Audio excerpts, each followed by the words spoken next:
Actually, meron naman talaga may one-time registration. Pero, may pero kasi yun. Tay. Nalilito talaga si Sir. Torn siya dun sa dalawang low necks eh. Pero, ano yung pero? Hindi. Yung one-time registration kasi sir, for me, napapansin ko lang parang waste lang.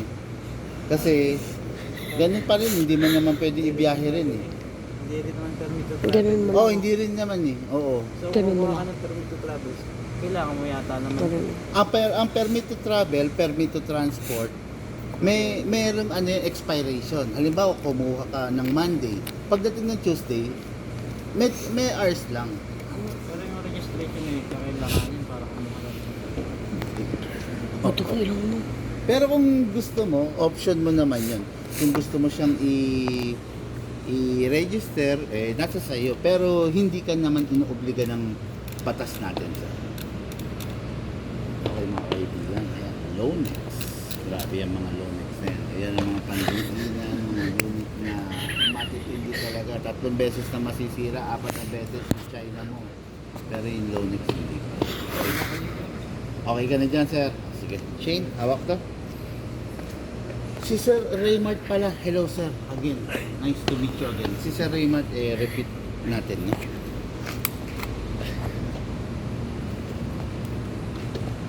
Yan naman rito. Siguraduhin mong kita. Parang ang dilim yan, look.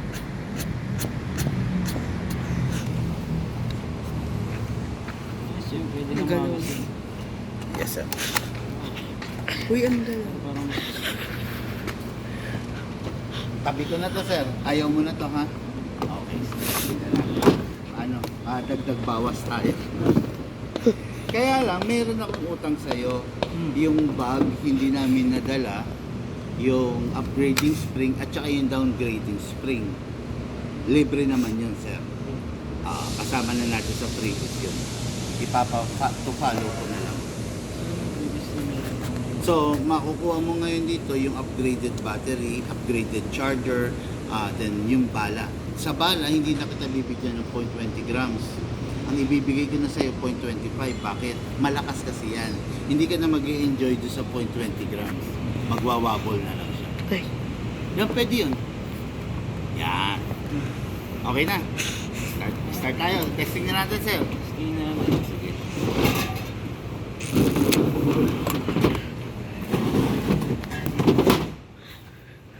So, okay. Siyempre, kuha muna tayo ng battery. Diba? Battery, upgraded version itong bibigay ko sa'yo, sir. Lipoly na. Ngayon, sensitive to cell. Ang Lipoly battery, ito ba? Parehas lang. Ang Lipoly battery, sensitive siya sa number 1, pag-init, hindi siya pwede mag-init. Number 2, hindi siya pwede mag-drain. And number 3, hindi siya pwede ma-overcharge. Sa overcharge, wala. Ang dapat alalahanin kasi yung ibibigay kasi yung charger, magandang klase. Nagka-cut off. Smart charger kung tawagin. Ang iisipin mo na lang is yung dapat hindi siya mag-init. Para hindi siya mag-init, kailangan pag i-charge mo siya, nakabunot. Nakalabas dito. Then number 3, yung madedrain. Huwag siyang madedrain, masasaid. Isang full charge equivalent to 10 magazine. Yes sir, bawat magazine 300 rounds. Kaya madami na yan sir. Ngayon, factory charge pa lang naman to. I do suggest bago mo gamitin, i-full charge mo muna sir. Okay? So ito yung unit niya mga Caresoft, the Lonex, no, DSG, upgraded na, no, naka A1 motor, actually naka-upgrade na rin yung spring, pero alam ko hindi natatapos doon yung upgrade, no. Gusto pa rin ng bossing natin maranasan niya yung pinakamalakas pa yung limit nito, kaya may utang ako sa kanya ng upgrading spring, no? Tapos itong unit na to is hard polymer, yung panlabas niya, pero super solid na yung gearbox nito, no. Sabi ko nga sa inyo, masisira na ng ilang beses yung mga China rifle, pero ito hindi pa masisira. Ganun katindi, ganun katibay ang Lonex. Okay? Ngayon to adjust, press lang.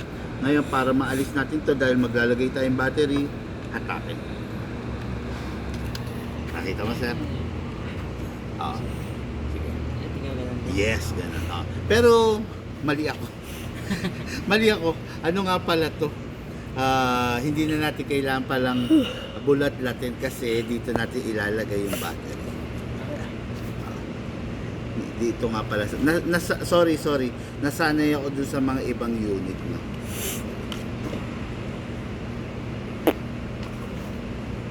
Pasok lang ulit natin to. Then, okay, dito nga pala inaalis. Ito. Press mo lang to left and right. Okay, then. Okay, yun. Tapos, dito natin ilalagay yung battery sa mga gilid. Yun. Tapos, plug lang natin to, sir. Ito. Ito, tsaka ito. Ipa-plug mo lang. Okay, then secure natin yung wire. Ito sa charging to, sir. Okay. Pag magcha-charge tayo. Okay, then, ayan yung mga wire. Pasok mo lang. Make sure lang na walang excess, walang may ipit, sir, ha? Magalaw. Okay, after mo mapasok, lagay mo na itong cover. Ito. Cover. Then, ito na. Okay, ayan. Single fire. Rapid fire. Electric blowback. May blowback siya. Napakasarap na dito. Pero sir, yung sinabi ko kanina na itong part na to, hanggat maaari, wag nang ikinakasa. Kasi baka maputol yung spring, masira yung guide rod, yung mga stopper, magkakaproblema ka pa. Mag-a-adjust ka lang dito pag magka-calibrate ka nung direction ng bala. Ituturo ko rin sa iyo pag nag-upgrade ka. Okay? Ngayon, para ito, maisara natin to, press mo lang to. Then, maintain mo lang nakasara. Okay? Ngayon, sir, dako tayo sa magazine. Pwede kita papiliin yung original na niya, kaya lang plastic, or the metal one. At syempre, mas tatagal na. Kumbaga, mas kahit malaglag at saka di kamot siya. While ito, walang kamot. Wala yan. Wala. Paano yan? Ano? Ano to? May reloaders. Diretso fit. Ito na ako. Sige, tsaka na. Okay. Ganun pa man din, sabi ko nga, hindi ko na siya bibigyan ng 0.25 grams na bala, ay ng 0.20, pero ang ipante-testing natin 0.20, ibibigay ko sa kanyang freebies is the 0.25, okay? Hindi bag, Shane. Okay, ngayon sir, ito, open natin ito mga airsoft na ito. Okay, after that, boost lang natin yung bala. 300 rounds, pasok dito kasha. Yan na naman, wala ka na naman tatarget. Susunod na naman tayo magpa-fire, sir. Sige. Nandito kasi kami sa parking lot ng condo nila. Kasi hindi ako pwede pumanig sa taas. Pwede naman. Pwede naman. Kaya lang wag na baka may mga matamaan pa tayo sa loob ng bahay mo. Naalala ko lang mga ka-airsoft, meron kaming customer no nakaraan taga-condo. Pumanig kami doon kami nag-test fire. Nag-bounce back yung bala papunta sa TV. Guhit. Kaya ingat sa mga gano'n, naalala ko. Dito na lang yun. Okay, ngayon, binuhusan natin ang bala, kailangan natin ikamot sa ilalim para yung bala maitulak natin papan. Okay? Kamot lang ng kamot hanggang sa mapansin yung parang bumibigat na yung gear, ayun o, yung may ipin na gear. Ibig sabihin, maraming nakapilang bala na ipipila niya na. No? Okay, ngayon, pag medyo mabigat na, okay na yan, ibig sabihin, din na mag-fire. Pasok sa unit. Ready to fire. Make sure you heard the clicking sound at make sure na hindi malalaglag. Firing. Para hindi mag-bounce back. Warak ko. Wag na yan. Bote. Baka merong ano dyan. Ayun na, bote.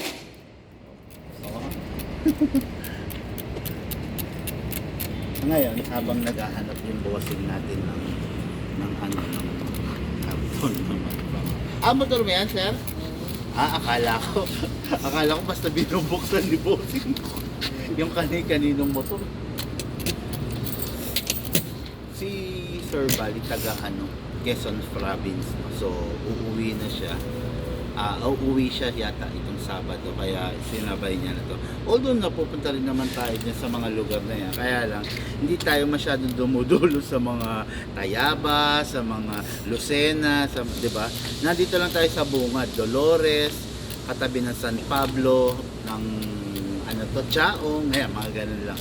Pero sa Quezon, nakikipag-meet lang tayo sa San Pablo, part ng San Pablo, Laguna.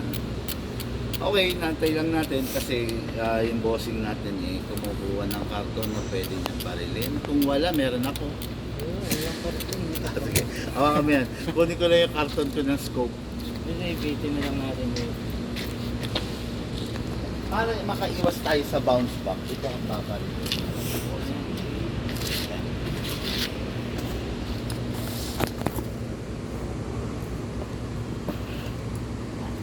Yan ang babarilin niya. Okay? Dito kayo. Naka-semi? Sa ngayon, sir, naka-safe yata? Yes, sir. Yan. So, ito yung safe file. Ito yung semi, ito yung rapid file. So, lagay natin sa semi. Ito siya. Tanggal na to. Ano ang phone niya? Wala siya yung ano dito. Ano yan, sir? Wala siyang rear side, sir. Wala. Oo. Sige, pero bigyan kita. Huwag ka mag-alala. Sige. Parang wala naman. Meron. Ayun.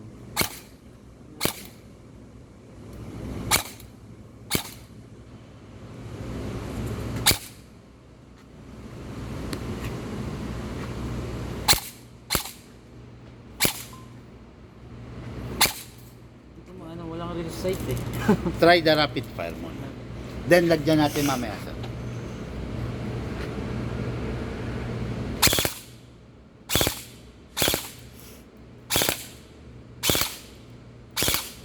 Sarap ng Lonix. Umupo mo. Yung tools nga.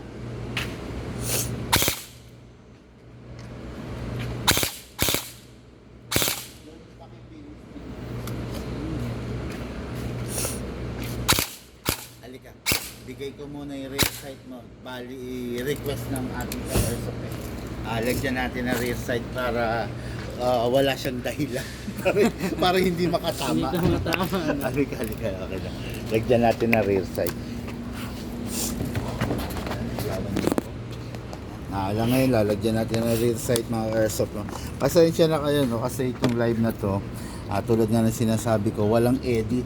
Talagang live kung live. Kaya minsan nalalagay tayo sa hot seat. No? Pero okay lang yan.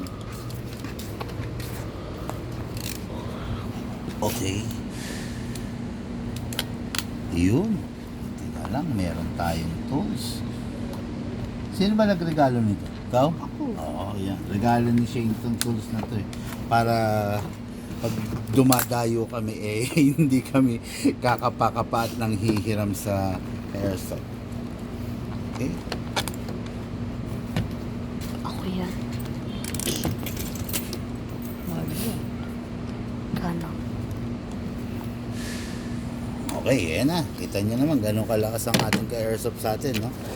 Meron ng front sight, may rear sight na. Okay, so na-fold kung sakaling gagamitin. Kung sakaling ayaw na, ma-fold. Okay, then ayun, pwedeng gamitin.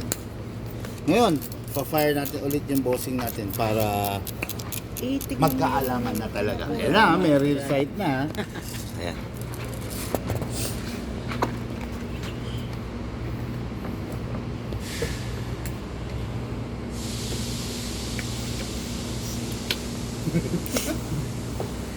Nasisira yung momentum ni sir.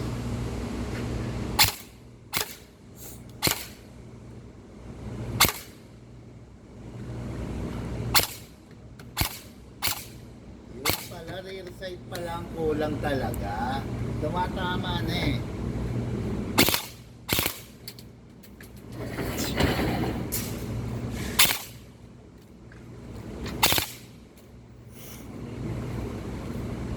Yan.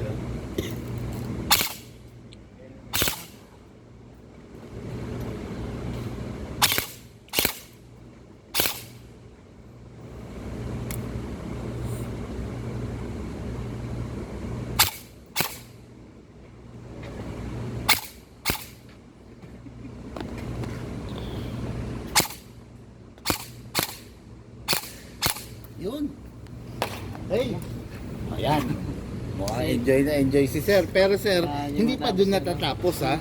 Ito na, halika rito. Sige. Turo ko sa ito. Sa tuwing matatapos kang maglaro, always release the magazine.